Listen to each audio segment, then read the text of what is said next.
and welcome everyone to a very auspicious morning here on ocnLogan. Actually, this is Belshir Vestige, by mistake.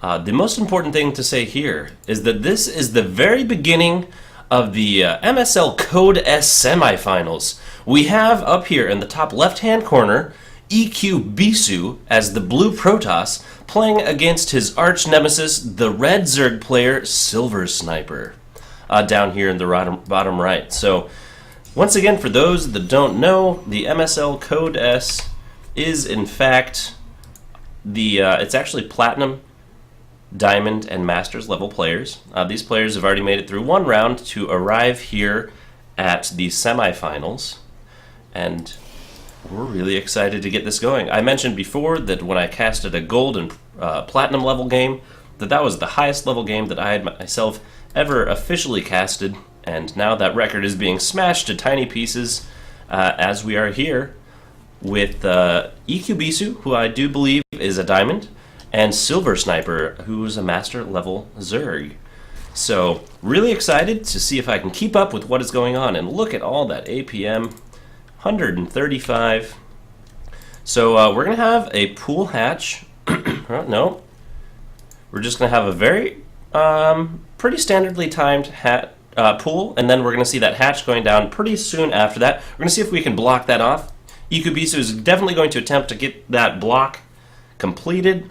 Here we go, microing around in circles. See if you can delay that hatch for as long as possible. In the meantime, it looks like he's setting himself up for a Forge First fast expand. We do see that the drone was able to poke away enough at those shields to force the probe away.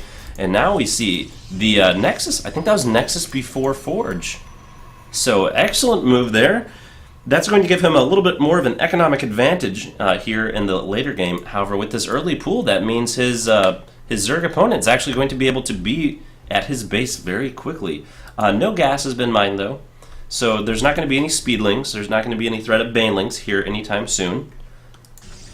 But he does have to finish that wall pretty soon, because remember, a Forge First Fast Expand or a Nexus Forge Expand relies on having buildings to wall you off while you throw down a cannon or so right back here to be able to survive the very early game. However, it looks like SilverSnyper is not going to worry about putting on pressure at all. He does have two lings. Those could be for the watchtowers.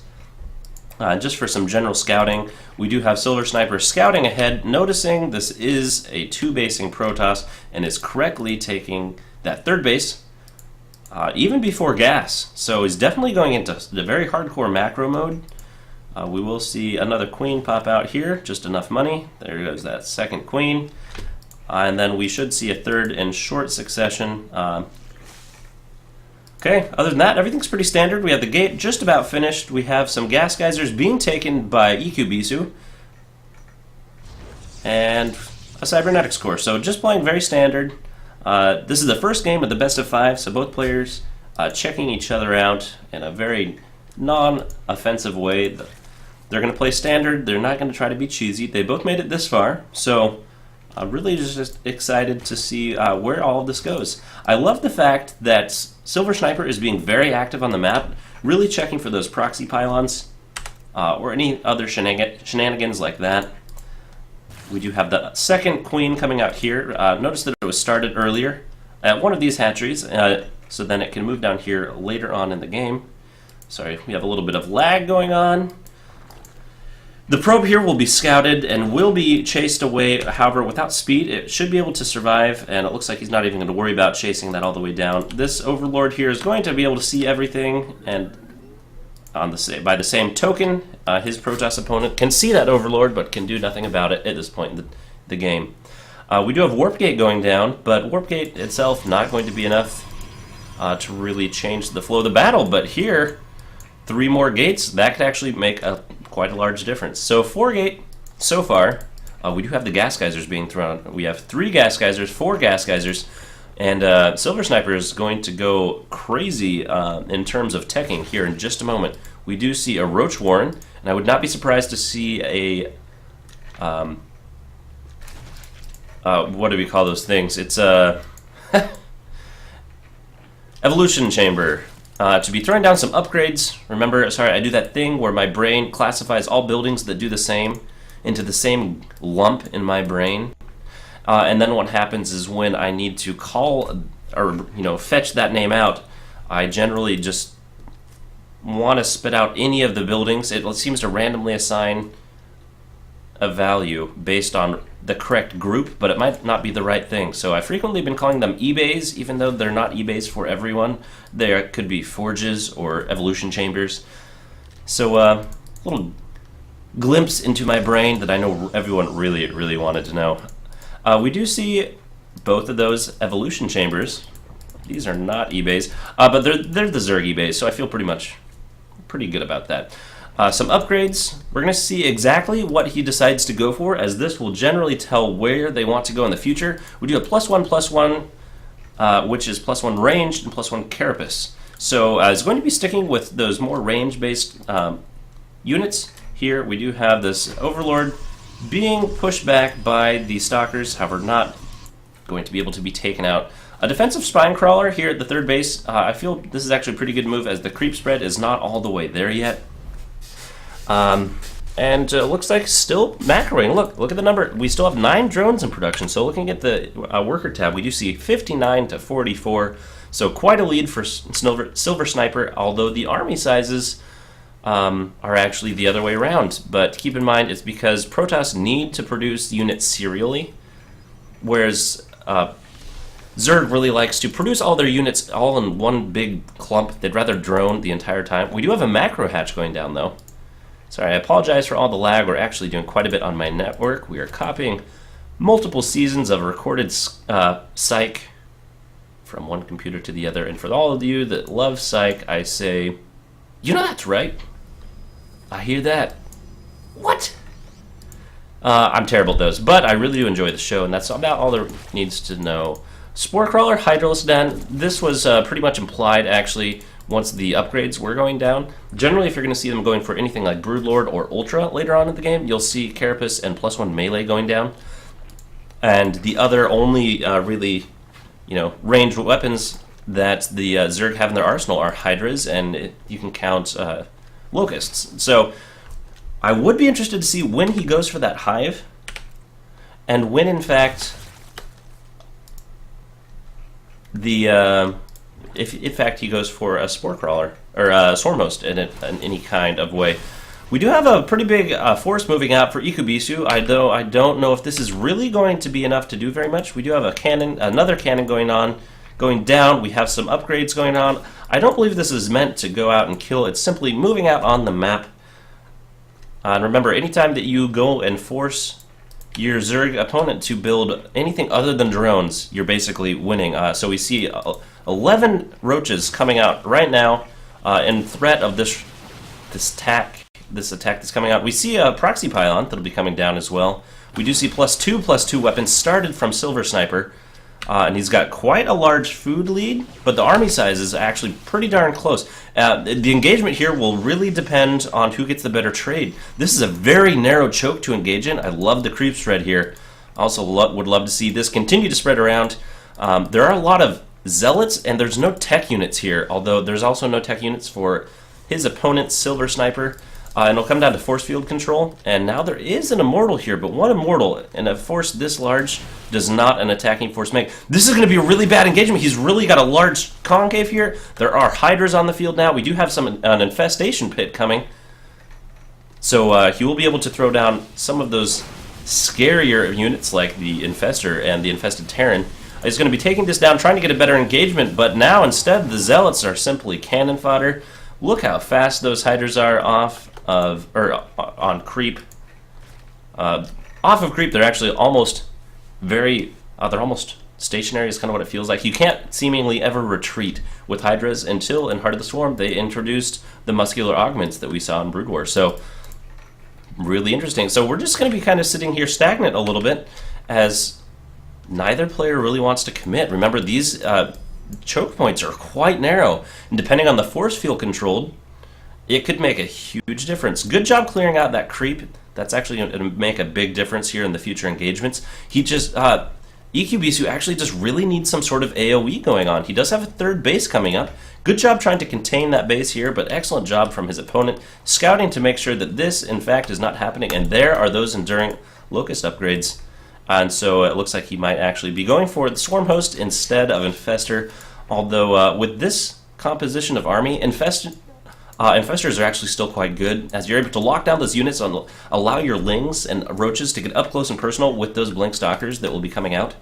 Although free units coming out of other units are by no means bad. I'm surprised there's no Pylon here and there's no Warp In, as now this allows SilverSnyper, who is now fully maxed, to move out on the map. And just 2 Lings. He had to pull back his entire army to deal with 2 Speedlings. That's quite painful, to be completely honest. He did lose that Proxy Pylon. He's now almost supply blocked, so his next Warp In cycle is going to be much smaller, as there's not enough places to warp in. He does still only have those 5 gates. He has a robotics bay on its way and a robotics facility. However, I don't think any Colossi will be here on the map soon enough. Still no Swarm Hosts on the map as far as I can tell. Although we do have a Spire and Hive coming up. So Hive is coming up, so Swarm Hosts will be able to be produced here in another 30 seconds. So it looks like EQBisu is going to be staging his army here, attempting to make a good stand here in this narrow choke. SilverSnyper's army is actually comprised of largely Roach Hydra, and Roaches take up large amounts of supply and are tanky units, but as the game continues to progress, it's actually not the greatest choice for army supply in the Zerg army. So SilverSnyper is actually going to be quite eager to get rid of some of this supply to be able to replace it with something more expensive and impressive, like Swarm Host, Infestor, Broodlord, Muta, anything like that. He does focus down the Forge here, which is actually going to be quite a bit of an annoyance. And we do have 2 Colossi at a time coming out from EQBisu and those 2 gates that I missed previously, so he does have 7 gates, if I'm not mistaken. Nope, 6 gate. 6 gate, 2 Robo, totally sustainable. We have the Forge being rebuilt. Got to keep that wall up. And it looks like he's going to throw down another one. We have a counterattack here from the Speedlings and ironically some Hydras. Interesting composition, but it looks like splitting his forces will work. They will take out this base, although they are being forced back. But now his army's going to be sandwiched here in the middle, and he's not going to have anywhere to go. This Colossi is completely vulnerable. It will go down. We do have another engagement here on the southeast side. And this engagement is going much better. The Zealot's able to get up close and personal, but not EQBisu not paying attention to his rear flank. And both Colossi going down, these Immortals doing lots of damage, but not going to be enough, I think, to remain cost efficient here. This attack will get cleaned up, and it was an excellent surround from SilverSnyper, and we want to see how he's remaxing, and here it is right now. We have 16 Swarm Hosts. 16 Swarm Hosts is a huge number. We do have +3/+3 being researched as well. Looking at the upgrades, we do see +2/+2 with 3/3 on the way, against 2/1 with nothing else on the way. So this base will live to see another day at this point in time, and right now is the time to move out if you're EQBisu, as you're going to attempt to make a significant dent in your army, your opponent's army and or infrastructure, while there shouldn't be much here. However, now the Locusts, in fact, coming up, and now they have been revealed. What will EQBisu do? Looks like simply shoot that one down. Remember, the Enduring Locust upgrade has been researched already, and now any units that are lost, that was a good engagement for SilverSnyper, because any single one that is lost, all these units are free. So the Colossi here in a good position. It's a pretty decent concave from these units, but he's continuing to lose units. He's just going to sacrifice them, waiting for some additional reinforcements, but it looks like now that there's another wave of Locusts coming up, I don't know if he'll be able to hold this. There's going to be a lot of damage done to these Colossi. He needs to move just the Colossi back and allow the Gateway units to take the damage here. And it looks like this Colossi will just barely survive. 25 kills. Surprised the sentries here did not throw down some force fields and simply make their lives a little bit easier. Good control there. We do have +3 almost done. We do have actually some upgraded speed These stalkers are all free and are dead. Good engagement here. Going to be able to take a lot of those swarm hosts out, and hydras with nothing else on the ground to protect them will fall very quickly to the combined firepower of these colossi. However, as soon as this next wave comes out, this is going to be really problematic as there's not enough here to protect these colossi. He's moving back, taking these out, but now the hydra is able to put in quite a bit of damage as they have something to take damage for them. So engaging in a narrow choke here, never a good idea. This colossi still will live, but now you're not able to get close enough here to these swarm hosts to be able to really cause a significant drop in the number.